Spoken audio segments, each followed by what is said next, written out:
Hi, thank you for having me here. My name is Dr. Pranav Pancholi, and I am a cosmetic dermatologist. I studied dermatology at Harvard Medical School, and I'm practicing in Nairobi, Kenya. One second. So the first thing that came to my head when I was asked to give this TED talk was actually the fairy tale about the Emperor's New Clothes, where what you see is what you don't get, and what you get is what you don't see. And I'd actually like to start off with a small story about my life when I started as a medical doctor in Kenya. I was 28 years old, and I walked into my clinic, and the patients looked at me, and they were like, "Is this the doctor, or is this the doctor's assistant? He's too young to be a doctor." Or when I had a beaten up Toyota Corolla, and I was walking to my car, and one of my patients saw my car, and she was like, "Dr. Pancholi, if I had seen your car, I would never have come to you." So, visual perception. It's the same person, but depending on who you are, what you're dressing as, it makes a big impact, I realized. So this is just a picture of me in the office and outside. Yeah. Yeah, having a little bit of fun. And yeah, so I wanted to start off by talking about body image. So what is body image? Body image refers to positive thoughts, feelings, and perceptions about oneself. And body dissatisfaction refers to negative thoughts, feelings, and perceptions about one's body.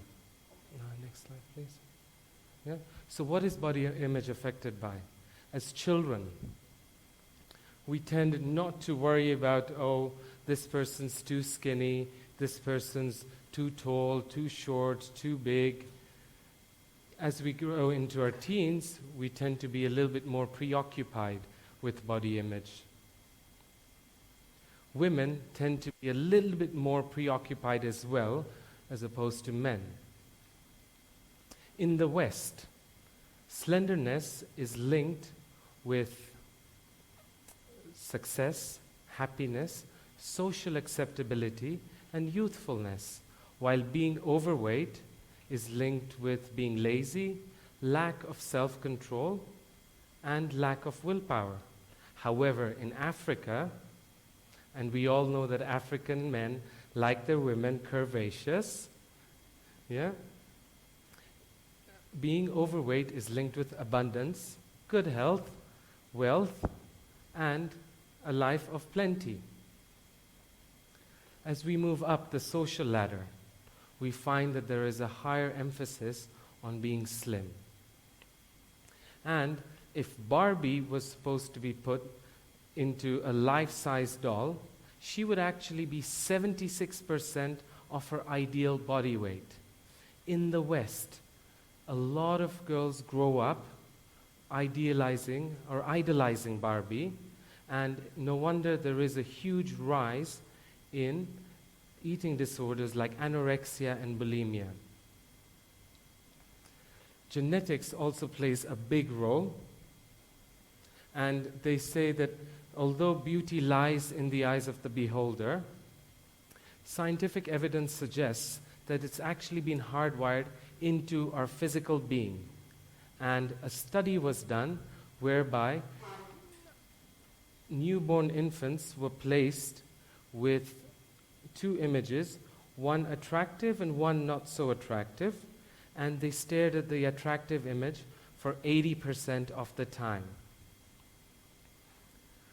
And so studies have shown that beautiful people find it easier to get mates, they're healthier, they have more general intelligence, are more persuasive, are more likable, find it easier to get jobs, and corporates that hire beautiful people have higher sales. They're more likable and trustworthy, and less likely to be found guilty in court. And even when found guilty in court, tend to get lower sentences. So, this is where I come in with Botox and fillers and cosmetic surgery. And in my line of work, I use non-surgical options to enhance certain features of the face to make it more attractive.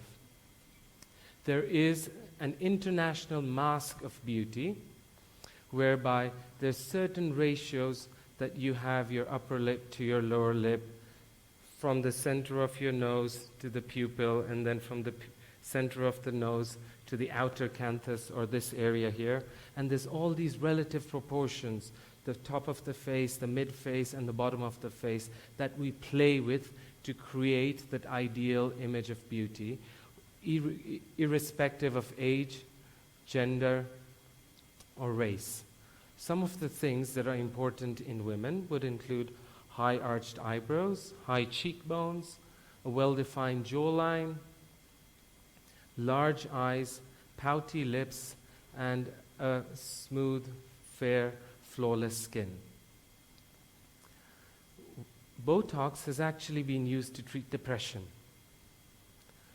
In the US, a study found that adolescents would actually prefer to have life-threatening asthma over acne, which is physically visible.